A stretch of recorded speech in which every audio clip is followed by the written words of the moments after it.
Bonjour à tous, bonjour Agathe, je suis Bonjour ravie Candice. d'animer à tes côtés, chère Agathe, notre deuxième webinaire en partenariat avec Mes Acquisitions, Ocure Excellence Patrimoniale et Ocure Expert. Un grand merci Stéphane Frag et toute l'équipe. Alors aujourd'hui, donc c'est toujours cette fameuse notion de reprendre et entreprendre qui donne quoi Agathe? Entreprendre. Voilà. Et aujourd'hui, nous allons donc étudier plus en détail les maillons forts du parcours du rentrepreneur. Ces maillons forts qu'on ne voit pas forcément et qui sont pourtant sur la scène des entreprises, côté dirigeants et côté porteurs de projets également. Alors, déjà rapidement, pour présenter mes acquisitions. Donc, Agathe, tu vas pouvoir évidemment montrer l'équipe au complet en dehors de l'équipe que tu représentes. Donc, je suis associée et cofondatrice de Mes Acquisitions avec Yankel Bensoussan et Julien Epin, le trio fondateur.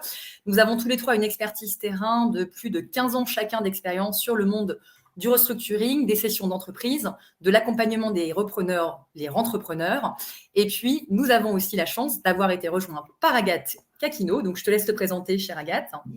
Et ben moi aussi, de formation juridique spécialisée dans les entreprises en difficulté. J'ai travaillé avant de rejoindre Mes Acquisitions auprès des mandataires liquidateurs et j'ai rejoint l'équipe Mes Acquisitions récemment et j'en suis ravie. Eh bien, nous aussi. Voilà, donc une fois qu'on a un petit peu vu l'expertise terrain, Mes Acquisitions, on va passer à l'étape d'après. Donc, pour résumer, pour ceux qui n'avaient pas encore vu le webinaire numéro 1 et qui est d'ailleurs en replay sur les chaînes YouTube d'Ocure et de Mes Acquisitions, donc, on a ce partenariat hyper important pour nous avec Ocure. L'idée, c'est d'avoir quelque chose d'un peu dynamique, d'un peu stimulant, qui va mettre en avant l'écosystème, des réseaux d'experts qui vont aussi nous rejoindre les uns les autres pour accompagner les projets de reprise et d'accompagnement des entrepreneurs, puisque l'idée, c'est toujours d'être très bien accompagné, d'avoir aussi des outils tech, un peu d'IA, et c'est l'objet de Mes Acquisitions, cette grande plateforme qui existe aujourd'hui.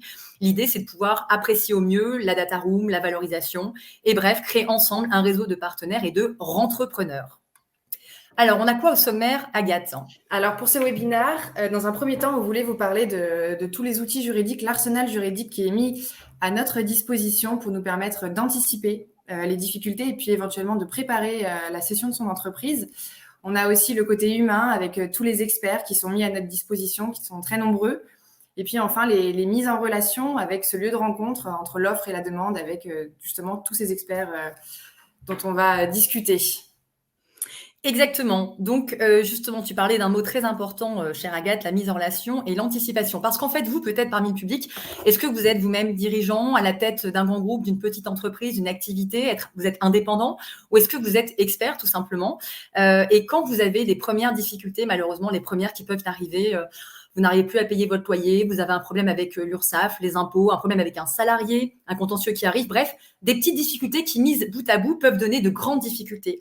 Donc, en général, quand ça commence, vous faites quoi? Est-ce que vous appelez votre mère? Est-ce que vous appelez votre avocat, votre expert comptable? Vous ne savez pas vers qui vous retournez, vous avez peur, vous n'osez pas imaginer le pire, bref, et vous faites peut-être l'autruche. Alors effectivement, la clé, c'est vraiment l'anticipation. Tout est question d'anticipation, c'est hyper important, on en parle tout le temps. L'importance d'anticiper ces difficultés avant que celles-ci ne deviennent irrémédiables. Pour ça, on peut être accompagné notamment de nos proches qui peuvent un peu nous alerter le dirigeant sur les éventuelles difficultés. Donc ça peut être la famille, les amis, aussi l'avocat. Et puis on a une procédure qui est prévue par le code, une procédure juridique qui est la procédure d'alerte dont l'objectif est de détecter en amont les difficultés de l'entreprise et d'y remédier. Ça va viser à offrir en fait une information sur l'étendue des difficultés qui pourraient à terme menacer le futur de l'entreprise. L'objectif, c'est donc de permettre le plus tôt possible la recherche de solutions afin d'éviter l'aggravation de difficultés et de finir en procédure collective, donc de liquidation ou de redressement judiciaire. Donc l'alerte, elle peut être exercée par plusieurs personnes. On a notamment l'expert comptable, le CAC, le commissaire aux comptes, si jamais l'entreprise en possède un. Puis on a aussi, bien sûr, les associés, les actionnaires, très importants, le comité social et économique, le CSE, qui peuvent alerter le dirigeant de ces difficultés. Et puis, enfin, on a aussi le président du tribunal de commerce ou judiciaire qui peut convoquer le dirigeant à ce qu'on appelle un entretien de prise de conscience, donc pour l'alerter sur toutes ces difficultés. Et puis ensuite, on a aussi la possibilité d'ouvrir des procédures plus confidentielles, amiables, que Candice va vous expliquer. Oui, merci Agathe. Alors en effet, l'important, c'est vraiment le préventif, comme on dit très souvent et à juste titre, mieux vaut prévenir que guérir et ce n'est pas que le médecin, de famille qui doit nous alerter là-dessus. On a en fait, à notre disposition, donc en tant que dirigeant et moi-même maintenant en tant qu'entrepreneuse, un arsenal juridique, des outils du préventif qui sont réservés non pas aux plus grandes entreprises, mais à tout le monde dès lors qu'on le sait et qu'on sait avec qui, aller. Donc ce sont des procédures préventives dont on parle, le mandat ad hoc et la conciliation qu'on peut d'ailleurs assez souvent confondre, alors qu'elles sont quand même sensiblement différentes. Donc, on a finalement sur ce sujet des acteurs incontournables, des entrepreneurs, puisque le entrepreneur est celui qui peut se positionner sur une entreprise qui a des difficultés ou qui a des sujets de transmission et qui a du mal d'ailleurs à se transmettre. Et ce sont également ces experts qui vont aussi accompagner des dirigeants eux-mêmes en difficulté, lorsqu'ils doivent essayer de rétablir une situation difficile avant que l'entreprise ne puisse être bien cédée. Voilà, il faut qu'on puisse sortir les dossiers par le haut. Plus un dossier est sain, plus le cédant s'en sortira mieux. Donc finalement, une société qui peut rencontrer des difficultés, ça arrive tous les jours et la conjoncture aujourd'hui nous le dit encore plus, les difficultés peuvent être plus ou moins graves. Et dans ce cas, il faut avoir des réflexes, penser à utiliser les outils qui sont à disposition en droit français.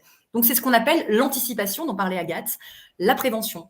Donc les mesures préventives, comme je vous le disais, eh bien, il ne faut pas attendre que ce soit trop tard, puisqu'on pourrait basculer dans des procédures du coup judiciaires, collectives, redressement, liquidation, qui peuvent encore être un autre moyen de sauver l'entreprise.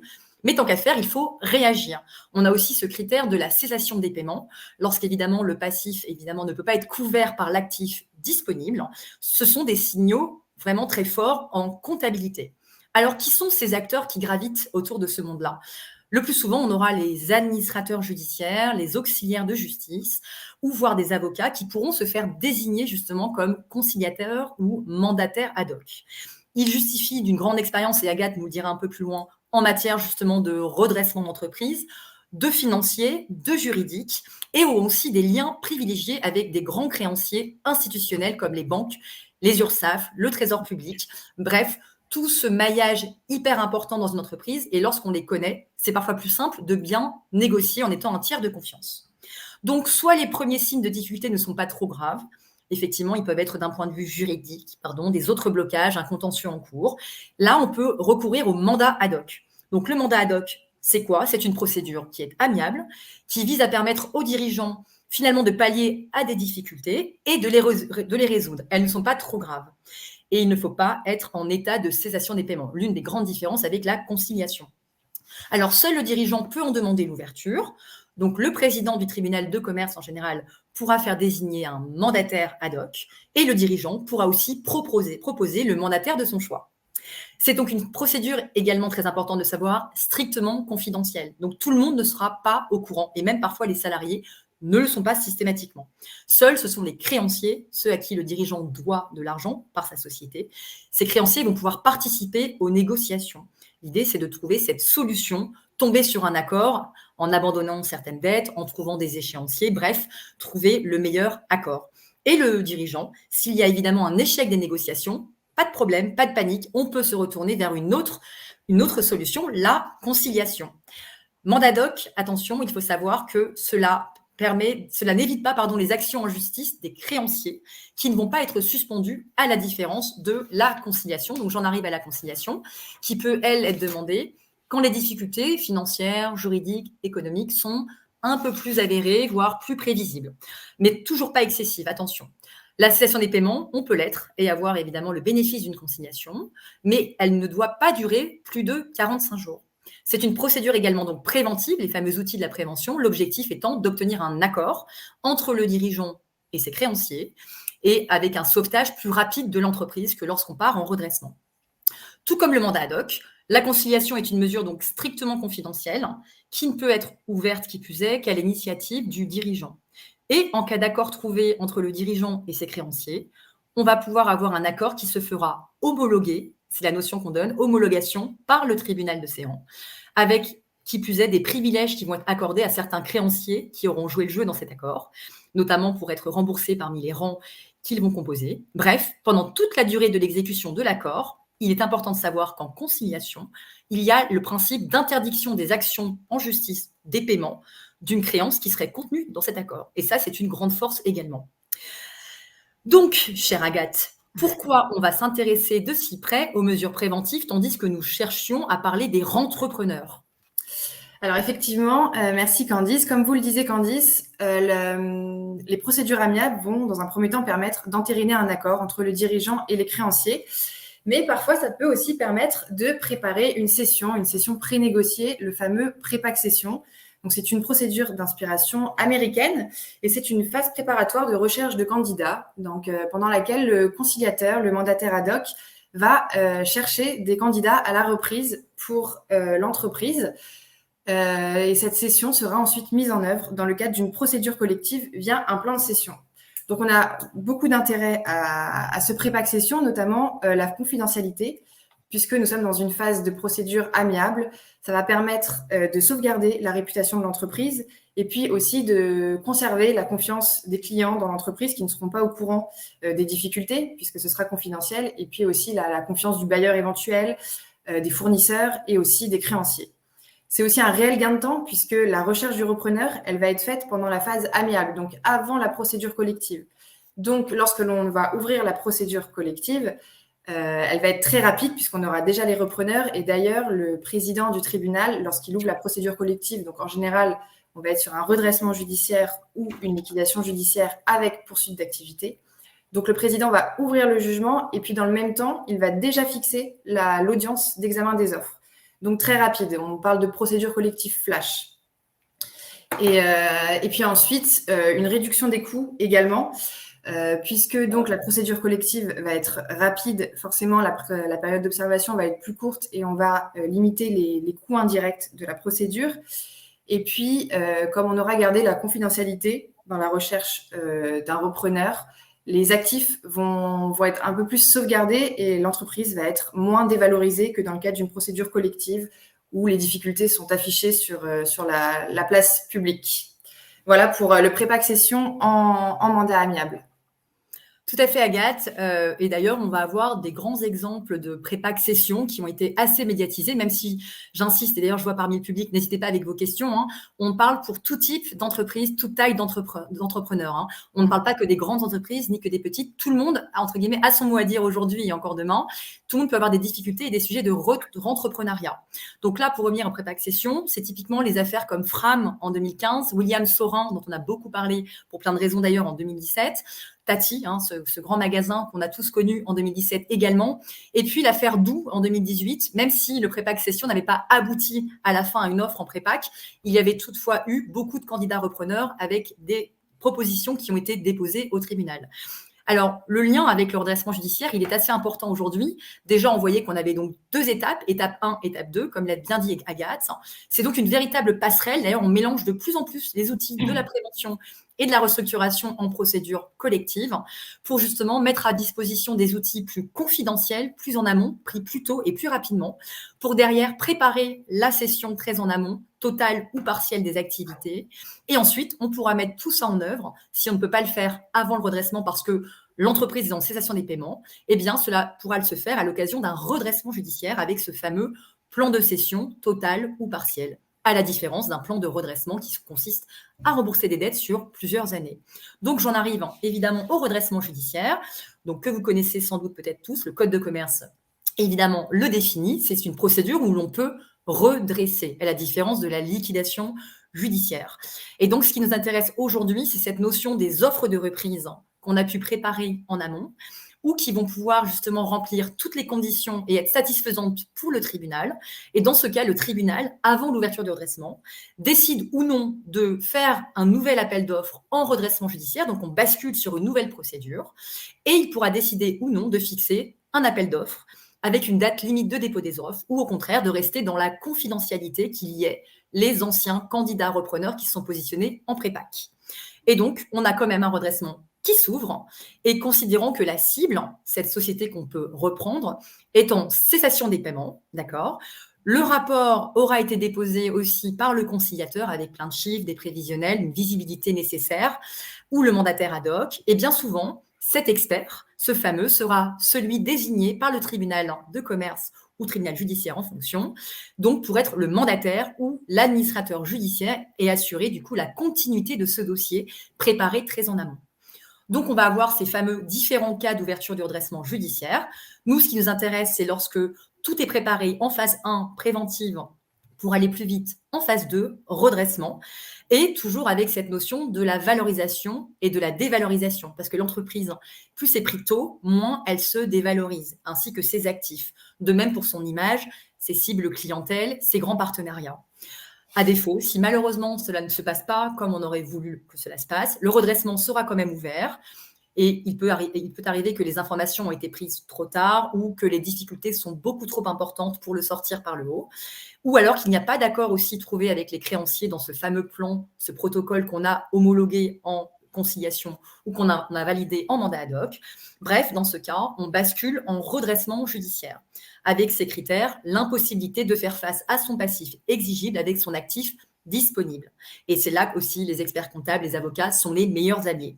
Le processus, qui plus est, donc, du plan de cession, si jamais on peut sortir ce plan, va donc débuter par cet appel d'offres, qu'il sera diffusé par le mandataire ou l'administrateur judiciaire, qui pourra donc du coup faire entrer un nouvel ensemble de candidats repreneurs, de rentrepreneurs. Et dans ce cas-là, il y aura toujours besoin d'avoir des échanges très rapides entre les uns et les autres, toutes les parties en présence, pour ainsi bien capter l'information et déposer une offre à tout moment. Alors Agathe, on a donc pu dévoiler un petit peu le terrain de ces mesures préventives qui ne sont pas toujours très bien connues, du moins pas des plus petits. Et qui sont maintenant ces grands acteurs, ces grands intervenants sur justement ce maillon de la chaîne des rentrepreneurs? Alors, on a de très nombreux intervenants, très nombreux experts. On va commencer par vraiment les clés de voûte des procédures. Donc, on a le conciliateur et le mandataire ad hoc, qu'on a vu avec Candice dans les phases amiables, qui sont nommés par le président du tribunal. Le dirigeant aussi peut, s'il veut, proposer un tiers, est libre au président de l'accepter ou non, de refuser son choix ou non. Et puis, on a les administrateurs judiciaires. Donc, étant précisé que le conciliateur et mandataire ad hoc, en règle générale, c'est très souvent quand même des administrateurs judiciaires. Et puis, on a l'administrateur judiciaire dans le cadre du redressement qui va représenter le débiteur en fonction de sa mission. Il va représenter plus ou moins fortement ce débiteur dans le cadre du redressement. Donc, ce sont vraiment des urgentistes, comme ils aiment à s'appeler, des urgentistes des entreprises. On leur apporte une société qui est malade, ils ne connaissent pas encore l'étendue des dégâts et donc il faut dresser très rapidement un diagnostic de la société pour pouvoir voir tout ce qui s'y passe. Donc, l'audit, le fameux BES, le bilan économique et social. Donc, c'est un rapport qui va analyser la situation juridique, économique, sociale et aussi financière de l'entreprise. Et ça va être un bilan qui va être essentiel pour bâtir le plan de cession. Et donc, pour rédiger au mieux ce premier rapport, ce premier diagnostic, on le fait en concours avec le dirigeant de l'entreprise. Si jamais il collabore suffisamment avec la procédure, en fonction de l'état d'esprit du dirigeant, il va plus ou moins collaborer avec les organes de la procédure. Mais bon, ça reste quand même celui qui connaît le mieux sa société, c'est lui qui a toutes les informations, donc c'est lui qui va tout transmettre à l'administrateur judiciaire, qui va tout expliquer. Et puis, le dirigeant, en général, il est accompagné de son expert comptable, qui est pareil, un élément primordial pour les premiers diagnostics. Et puis, il aura pu aussi, cet expert comptable, intervenir en amont déjà, par exemple, dans le cadre des procédures d'alerte qu'on a vues au tout début. Donc, expert comptable très important. Et d'ailleurs, si la société n'a pas d'expert comptable ou bien si l'expert comptable actuel est jugé comme incompétent, le tribunal peut en nommer un autre. Donc, c'est pour vous dire l'importance de ce personnage.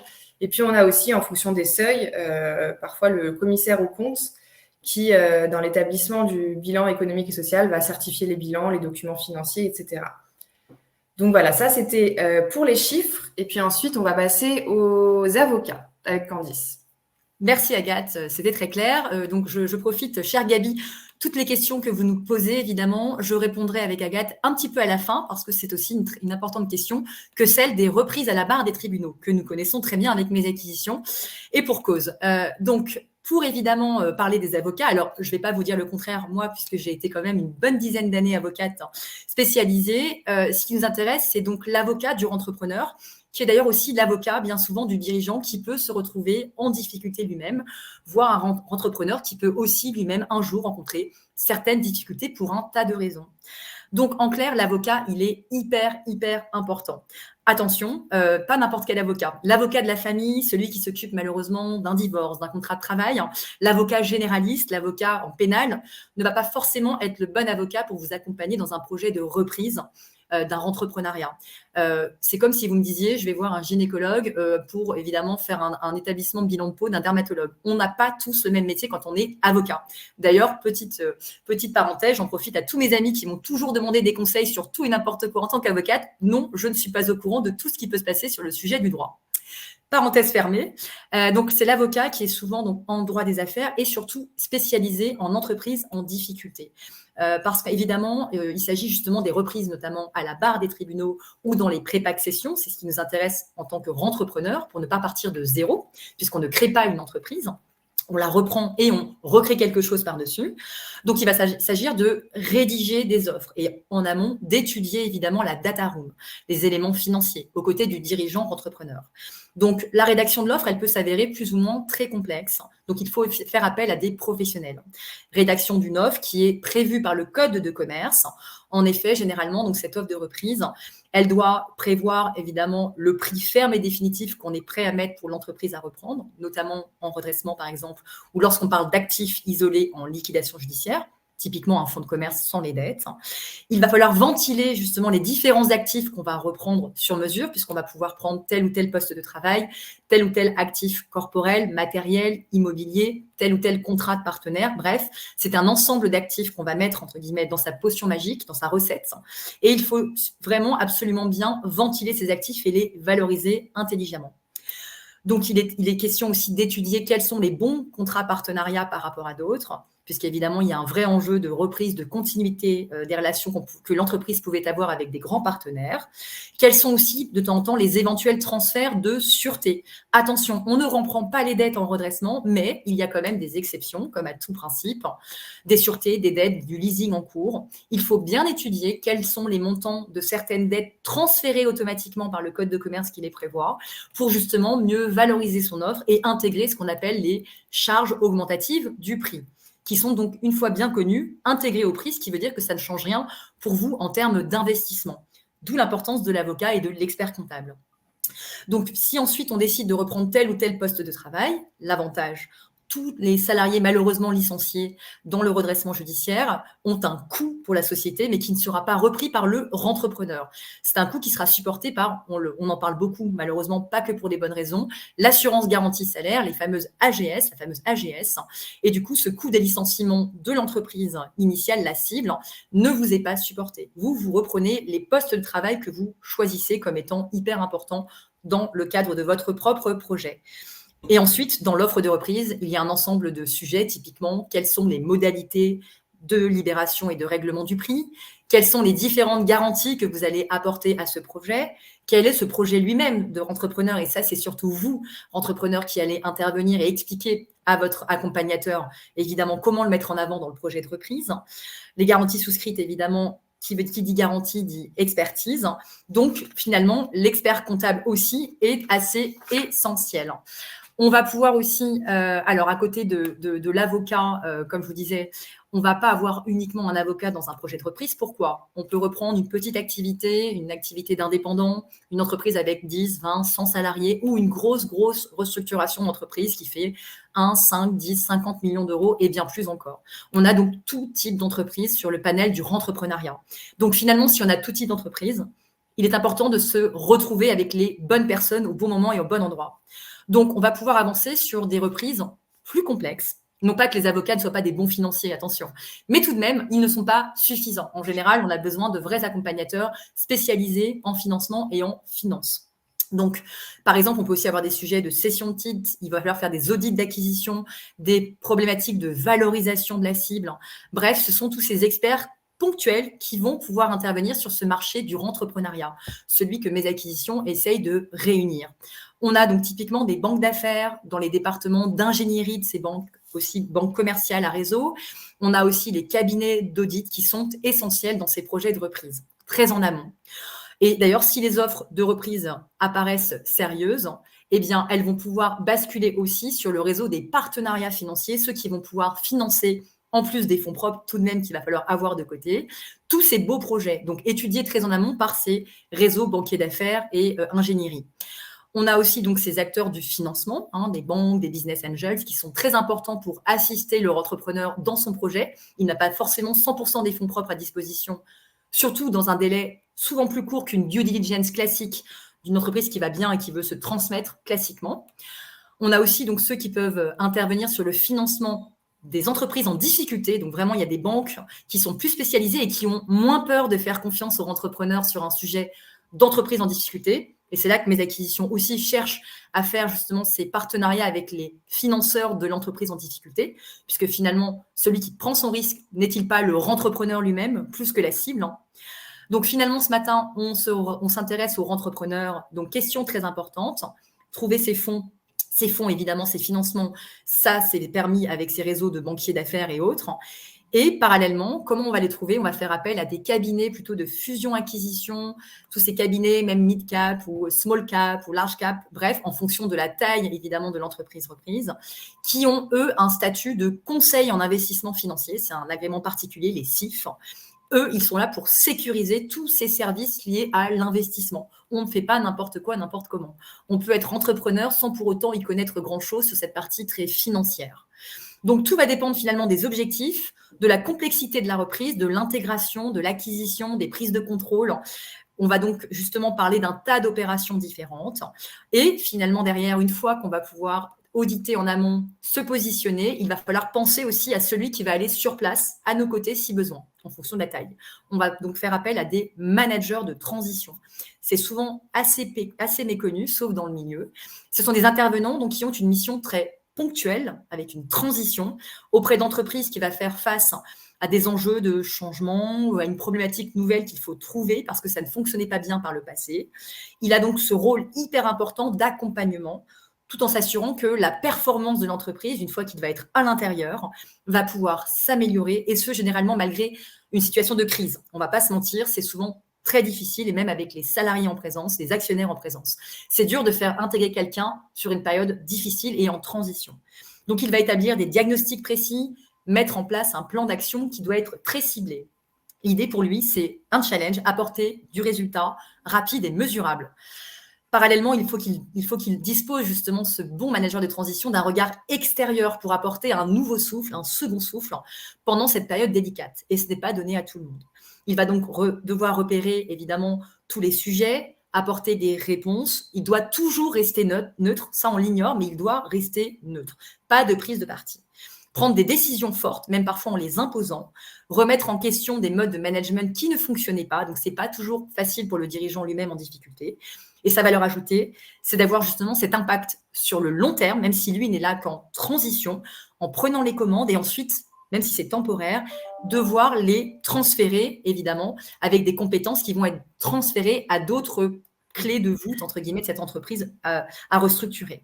Donc, ça a un coût, forcément, ça a un coût. C'est pour ça qu'il est important d'avoir les bonnes personnes. Ensuite, on a les fonds de retournement. Donc là, les fonds de retournement qui sont appelés fonds de capital retournement ou capital retournement, qui vont permettre aussi à des grosses sociétés en difficulté. Donc là, on parle vraiment d'un grand niveau. Ils vont devoir évidemment apporter des restructurations financières, opérationnelles, en apportant des moyens, des capitaux, des moyens humains avec des grandes équipes qui vont pouvoir déployer parce qu'ils en ont à leur disposition. C'est comme ça qu'ils se développent. Donc, un certain nombre d'entreprises vont pouvoir ainsi vraiment éviter le redressement ou la liquidation judiciaire en ayant cette chance, évidemment, de pouvoir être soutenus par ce genre de fonds. Donc, finalement, certains vont avoir un vrai savoir-faire, ils vont pouvoir intervenir en substitution des actionnaires aussi, assurer cette transmission d'une entreprise familiale également, donc ils interviennent aussi à ce sujet-là, ou filiale d'un grand groupe, pour aider à restructurer les dettes, investir dans l'outil industriel qui parfois peut être un petit peu obsolète sans dépenses supplémentaires, résoudre donc des conflits, financer une période de cash flow ou les conséquences d'un litige commercial parfois difficile, voire d'un accident industriel. En clair, on a beaucoup d'affaires dont on ne va pas revenir aujourd'hui dessus. Les affaires au haillon avec des histoires de LBO dans tous les sens pour, entre guillemets, faire supporter et faire remonter de la dette avec l'utilisation de flux entre les filiales, entre les sociétés sœurs. Bref, l'avenir nous le dira dans cette histoire qui est maintenant entre les mains du parquet. Rien n'est simple, mais c'est toujours l'affaire des 1 euro symbolique qui nous rappelle à l'ordre. En réalité, c'est derrière un ensemble de dépenses en amont qu'on n'imagine pas lorsqu'on reprend quelque chose comme cela, une entreprise en difficulté. Donc, rien n'est simple et c'est pour ça qu'il faut toujours trouver les bons experts. Donc, on ne reviendra pas en dehors de les citer, tous ces capital investissement, private equity et autres. Dans tous les cas, il faut savoir que à chacun son expert ou à chacun ses experts. C'est une évolution de la chaîne des intervenants, comme on peut le voir, qui va dépendre de la reprise d'une petite, moyenne et très, très grande entreprise. Voilà. Et évidemment, voilà, Agathe, je te laisse maintenant amorcer le sujet de mes acquisitions, puisque c'est bien beau d'avoir vu tout cela. Comment on fait et on va où? C'est ça, où est-ce qu'on peut trouver toutes ces informations? Donc, pour vous donner un peu un aperçu du marché des procédures collectives, ce qu'on peut trouver en ce moment, on vous a fait un petit récap des actifs qu'on a en ce moment sur notre plateforme de mes acquisitions. Donc, on a plus d'une centaine d'entreprises à reprendre sur toute la France et tout secteur d'activité. Et puis également, on a aussi tous les actifs que vous pouvez intégrer à votre activité actuelle. Donc, par exemple, si vous cherchez un entrepôt pour stocker votre marchandise, ou bien si vous avez un fonds de commerce de boulangerie ou de restauration et que vous souhaitez en ouvrir un autre, vous voyez, 389 fonds de commerce sur toute la France. Également, si vous avez besoin d'une licence de taxi, d'une licence 4 pour votre restauration, si vous avez besoin simplement d'un code source pour votre start-up, ou même à titre personnel, en tant que particulier, si vous voulez investir dans l'immobilier ou acheter un appartement à Paris. On a également tout ça. Donc, c'est vraiment tous les actifs et entreprises qui sont issus de ces fameuses procédures de liquidation et de redressement judiciaire. Donc, on en a beaucoup sur mes acquisitions. On a vraiment une plateforme qui est à la portée de tous et qui agit comme une sorte de grosse centrale d'information. Mais une fois que vous êtes chez nous, comment vous faites là? On a tellement d'actifs, comment on s'y retrouve? Eh bien, c'est un peu comme Tinder, il faut que ça matche. Et c'est pour ça qu'on vous a donné la possibilité de vous enregistrer des alertes, parce que mes acquisitions, on a 1000 à 1500 actifs par semaine, on en rajoute tous les jours, donc vraiment la plateforme est tout le temps réapprovisionnée, d'où l'importance de vous enregistrer des alertes. Donc, si vous cherchez une entreprise, vous pouvez noter le secteur d'activité que vous cherchez, vous rajoutez des mots-clés, vous mettez également la localisation si vous en avez une en particulier et le budget. Et puis, vous enregistrez l'alerte, vous en enregistrez autant que vous le souhaitez. Et ça vous crée une veille passive. Donc, dès qu'un bien correspond à votre alerte, vous en êtes informé. Et après, vous n'avez plus qu'à cliquer dessus et vous avez accès à l'annonce. Donc, réel gain de temps pour vous. Ça vous évite de retourner sur mes acquisitions tous les jours pour voir les nouveautés de la semaine ou du jour. Et une fois que vous cliquez sur l'annonce que mes acquisitions vous a apportée, voilà un peu les premières informations que vous allez avoir. Donc, dans un premier temps, notamment pour une entreprise, vous allez avoir la localisation du siège social, des lieux de production. Vous allez avoir l'effectif, le chiffre d'affaires, en général des 2 dernières ou 3 dernières années. Vous allez également avoir un petit descriptif de l'activité. Et puis après, pour avoir tout le reste des informations, il faut remplir le fameux NDA, l'engagement de confidentialité. Chaque administrateur a le sien. Et donc, pareil, on vous fait gagner du temps. Vous le trouvez directement sur la plateforme, sur l'annonce. Vous avez juste à le remplir. Vous nous l'adressez par mail avec les informations demandées par l'administrateur. Donc, en fonction, ça va être souvent le cabis et la carte d'identité du dirigeant. Mais en fonction de l'administrateur, vous pouvez aussi devoir fournir une présentation de votre société. Hop, je remets ça en grand. Une présentation de votre société, les derniers comptes et même parfois le CV du dirigeant. Donc voilà, vous nous adressez tout ça et puis nous, on s'occupe de vous débloquer les accès à la data room. Et dans cette data room, c'est là où vous allez trouver toutes les informations qui vont vous permettre d'élaborer votre offre, toutes les informations importantes. Donc, vous allez avoir la situation active de la société avec l'inventaire qui aura été dressé par le commissaire-priseur notamment. Vous allez avoir les contrats en cours, tous les leasings, les contrats qui auront été continués pendant la période d'observation. Également, baux commerciaux, la liste des actifs immobiliers si la société en possède. La situation passive, donc l'état des dettes que le mandataire judiciaire aura dressé à jour. Vous allez avoir les documents juridiques, donc cabis, statut, état des inscriptions, et puis enfin, éléments comptables, bien sûr, et éléments sociaux, donc bilan, liasse fiscale, et éléments sociaux, ça va être la liste des effectifs, l'ensemble des contrats de travail, et les fiches de paie aussi. Donc voilà, une fois que vous avez accès à toutes ces informations, qu'est-ce que vous en faites? Comment vous les utilisez? Et c'est là l'importance d'avoir accès aux bons experts, au bon moment, et c'est là aussi où mes acquisitions peuvent intervenir pour vous.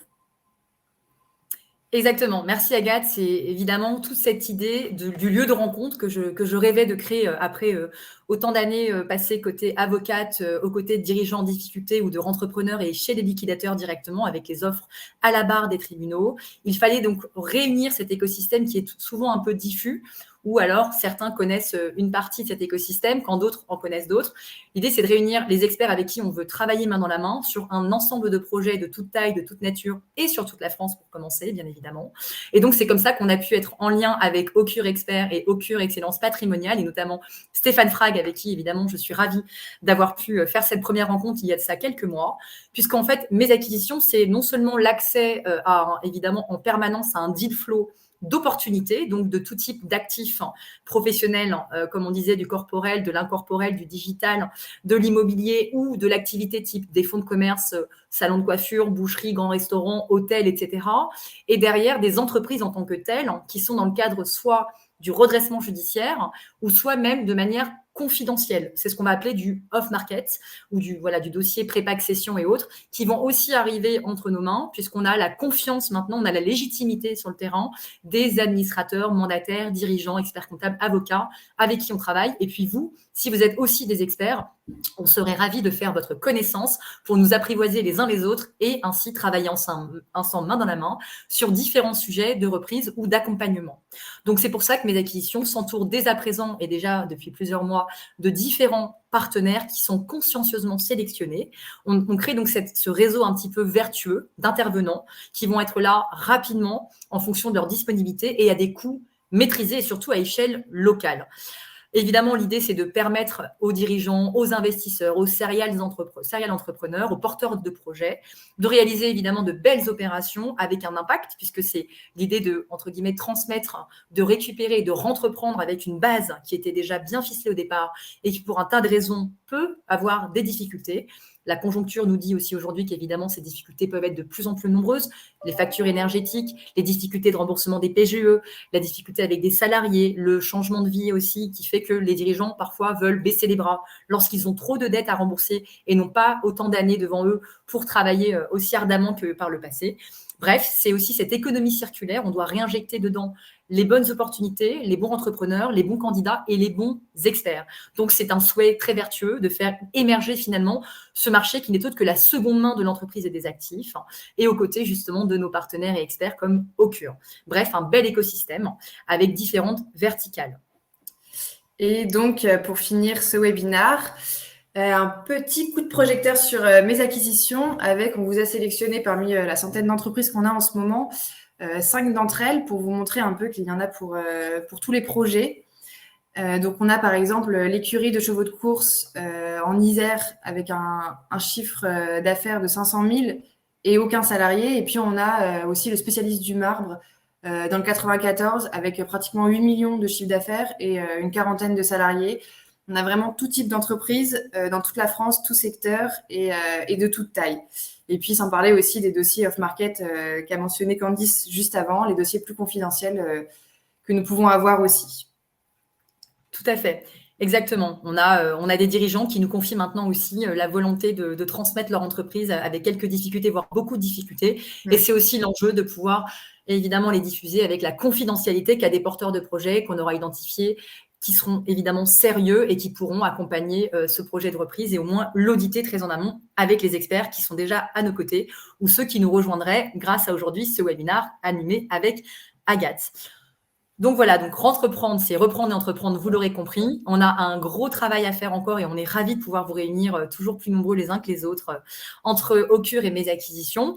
Et donc, j'en profite maintenant, j'ai vu vos questions et je vous en remercie. Comme je vous le disais, on y répond un peu à la fin. Donc, je redis bonjour à tout le monde. Alors, pour les reprendre,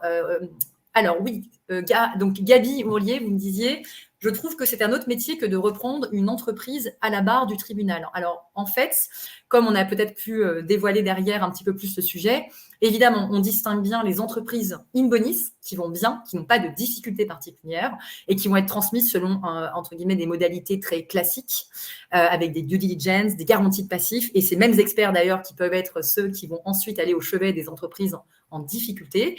Et quand c'est la barre du tribunal, c'est d'ailleurs notre cœur métier avec mes acquisitions, ce sont ces fameuses offres de reprise qu'on va devoir déposer dans le cadre d'un plan de cession en redressement judiciaire ou quand on dépose une offre de reprise à la barre en liquidation judiciaire, où là, ce n'est pas une entreprise à reprendre, mais ce sont des actifs isolés qui peuvent être un fonds de commerce comme de l'actif matériel, comme un bien immobilier. Donc, évidemment, ce n'est pas le même métier. En revanche, un avocat qui connaît les entreprises en difficulté peut avoir été par le passé un avocat en droit des affaires.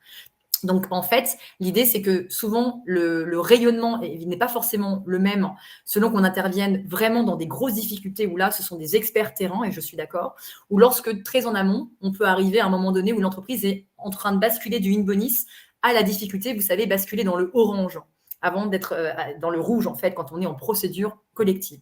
Donc, les experts peuvent se retrouver, même si ce ne sont pas forcément les mêmes, loin de là. C'est pour ça que tout à l'heure, je vous ai fait un petit panel des différents types d'experts et de leur taille et de leur présence.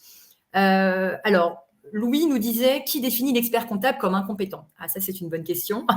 Merci de la poser. Alors, en fait, moi, je dirais, pour avoir beaucoup travaillé avec des experts comptables, côté avocat ou côté liquidateur, pour moi, l'incompétent, c'est déjà celui qui lève le crayon à la première difficulté. Là, je pense que ça, déjà, c'est un drame qu'on peut avoir vu dans beaucoup de dossiers d'entreprise, qui laisse tomber le dirigeant lorsque, malheureusement, il n'a plus de quoi payer. Donc ça, c'est un fait.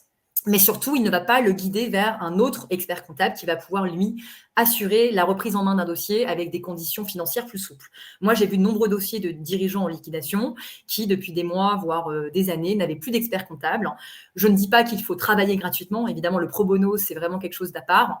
En revanche, je pense que quand un dirigeant qu'on a suivi, quand il allait bien, commence à aller mal, je pense que ce n'est pas le moment de l'abandonner et en tous les cas, il faut trouver une sortie, une issue avec d'autres accompagnateurs.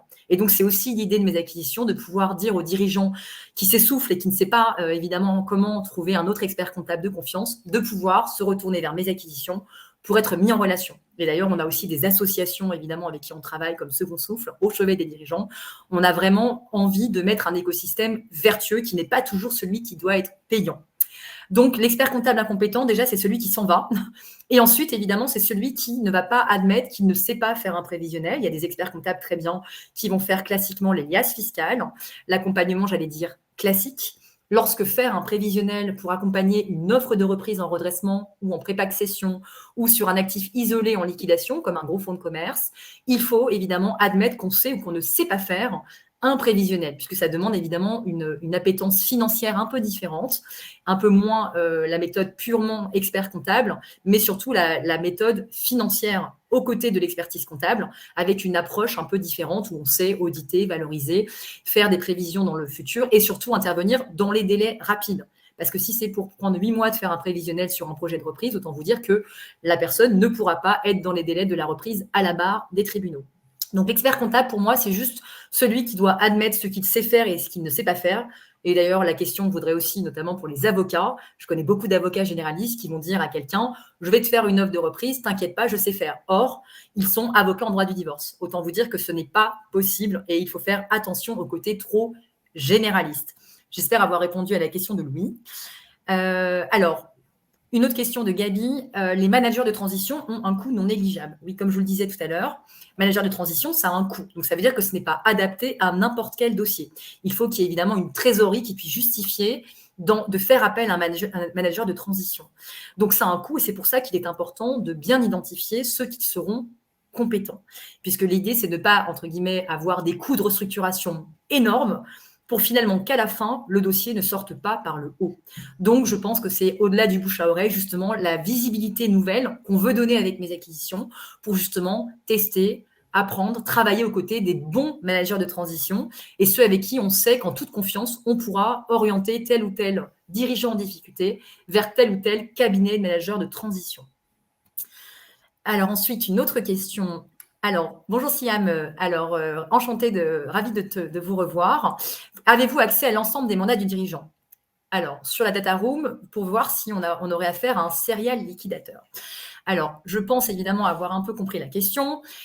C'est-à-dire, c'est l'idée de se dire, les dirigeants, est-ce que ce sont des dirigeants qui passent leur temps à être en liquidation, en dépôt de bilan? Ça, on connaît aussi le sujet avec Agathe, dans des dossiers un petit peu sensibles, où des dirigeants ont l'habitude d'ouvrir une société, de créer, de mettre un peu de dette, de l'organiser, de prendre aussi de l'argent sur l'exploitation, et derrière de fermer, de détourner l'activité, d'en rouvrir une autre, de prendre des prête-noms, de faire des montages dans tous les sens. Et à un moment donné, on parle d'un serial entrepreneur en liquidation. C'est quand même de la banqueroute organisée, c'est de la banqueroute. Il y a des fautes de gestion, ça va au parquet, interdiction de gérer. On ne va pas rentrer dans ces sujets aujourd'hui, mais c'est-à-dire que bien sûr, l'idée, c'est d'étudier aussi qui est le dirigeant en difficulté, qui est celui qui est aussi le rentrepreneur, celui qui ne doit pas être celui qui va reprendre plein de sociétés pour les fermer et déposer le bilan de manière successive. C'est aussi l'enjeu de mes acquisitions, c'est justement profiler le sérieux du candidat repreneur. On ne pourra pas, entre guillemets, on n'est pas là pour jouer la police. En revanche, on est là pour, entre guillemets, amener un climat de confiance avec des porteurs de projets qui seront bien identifiés grâce à nos experts, justement. C'est pour ça qu'on invite tous les experts à nous rejoindre, à nous contacter pour qu'on puisse nouer des partenariats nouveaux. C'est l'idée d'éviter, justement, des déceptions à la barre des tribunaux pour que 6 mois plus tard, le même entrepreneur devienne le dirigeant en difficulté ou qu'il puisse, évidemment, disparaître de la circulation en ayant laissé, malheureusement, une activité un peu sur le carreau. Donc, c'est aussi l'enjeu de la visibilité et de l'outil tech pour accélérer, fluidifier justement ces reprises entre les bonnes personnes et les moins bonnes personnes.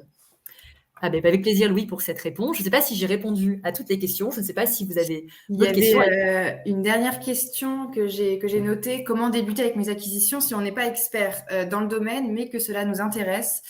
Donc, pour ça, il ne faut pas du tout hésiter. C'est vraiment la plateforme de mes acquisitions est vraiment à la portée de tous et on souhaite vraiment s'adresser à chaque repreneur, du petit repreneur à l'initié, au nouveau.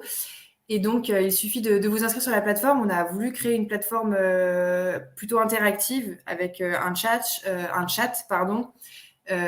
possibilité de prendre rendez-vous sur Calendly et nos équipes sont disponibles pour vous accompagner, pour vous expliquer et ce pour chaque projet en fonction de chaque personne. Voilà. Exactement, Agathe. Et donc, je vois une autre question aussi de Gabi. Mes acquisitions est-il adaptées aux investisseurs? Eh bien, écoutez, oui, puisque comme on le disait, on va peut-être pas parler trop longuement de cela, on a sur notre plateforme des entreprises qui sont soit publiques, soit confidentielles et qui ne sont pas dévoilées directement sur cette marketplace, mais qui sont mises, entre guillemets, en relation avec les bons candidats, les bons profils, notamment les bons profils d'investisseurs, pour pouvoir auditer de votre côté avec vos experts ou avec les nôtres, qu'on mettra en relation. Donc, c'est tout à fait adapté parce qu'on a des sujets même bien avant les grandes difficultés, de dirigeants qui voudraient vendre des grandes entreprises, des grands sujets tech également, des startups qui sont aussi en difficulté, des grands groupes, voilà, des grandes franchises. Bref, donc c'est adapté aux investisseurs qui vont à la fois pouvoir investir soit sur un gros sujet ou soit justement vouloir investir dans plusieurs pépites dont ils vont avoir évidemment la possibilité de sauver, entre guillemets, par ces mesures de restructuration, leurs connaissances métiers et les experts à leur côté. Donc, on ne peut qu'inviter, au contraire, sur mes acquisitions, tout profil d'investisseurs avec qui on pourra évidemment être en contact avec des Calendly, donc ces fameux calls avec notre équipe, puisqu'on est maintenant 8 personnes et on va encore grandir. On sera ravis de pouvoir au moins vous montrer un petit peu ce dont il peut s'agir sur mes acquisitions. Et je vous passe évidemment les détails sur les actifs immobiliers et autres qu'on a aussi en confidentiel ou off-market, puisque l'écosystème des dirigeants, vendeurs, des propriétaires est finalement un peu similaire lorsqu'il y a la confiance. On obtient aussi des nouveaux mandats de vente également. Voilà. Alors, votre plateforme est-elle adaptée pour des opportunités d'affaires au Canada? Bonjour Madi. Eh bien, écoutez, franchement, l'international, évidemment, c'est dans notre tête depuis très longtemps. C'est une question, évidemment, de timing. On avance au fur et à mesure. Et bien évidemment, cela pourrait être parfaitement adapté. Je ne sais pas si vous y travaillez de quel côté. On pourrait en discuter ensemble. Je vous invite vraiment à nous contacter après ce webinaire, puisqu'on a déjà des repreneurs étrangers et aussi une volonté d'arriver à l'international sur un sujet où finalement ce lieu de rencontre doit évidemment pouvoir, j'allais dire, grossir à échelle internationale pour ne pas fermer les portes aux frontières internationales, bien au contraire. Alors voilà, je pense qu'on a répondu à tout. Voilà, je vois aussi, il n'y a plus de questions a priori. Ah, je pense que j'en vois. Eh bien, écoutez, voilà, vous êtes courtier d'entreprise. Écoutez, je suis ravie. On se contacte après le webinaire. Vraiment, on est là pour vous répondre. On est vraiment ravis de votre écoute attentive avec Agathe. C'était son premier webinaire. Donc, bravo Agathe. Est-ce que tu l'as bien vécu? Merci Candice. Ouais, super. Eh bien, écoutez, donc évidemment, on peut se dire que rendez-vous au prochain. Ce sera au mois d'avril. Vous aurez bientôt la date avec un nouveau sujet. D'ailleurs, toutes vos suggestions sont bonnes à prendre. On est là pour travailler sur les sujets. On a beaucoup d'idées. Et puis derrière, vous aurez le replay, évidemment, si vous n'avez pas pu assister à l'intégralité du webinaire. On sera ravis de vous retrouver à nouveau, cette fois-ci, en replay. Donc, on vous souhaite du coup un très bon lundi et surtout une excellente semaine à tous. J'espère avec beaucoup de sérénité, de belles affaires et bientôt un lien entre les uns et les autres en nous contactant directement. Merci beaucoup pour votre écoute et à bientôt. À bientôt tout le monde. Au revoir.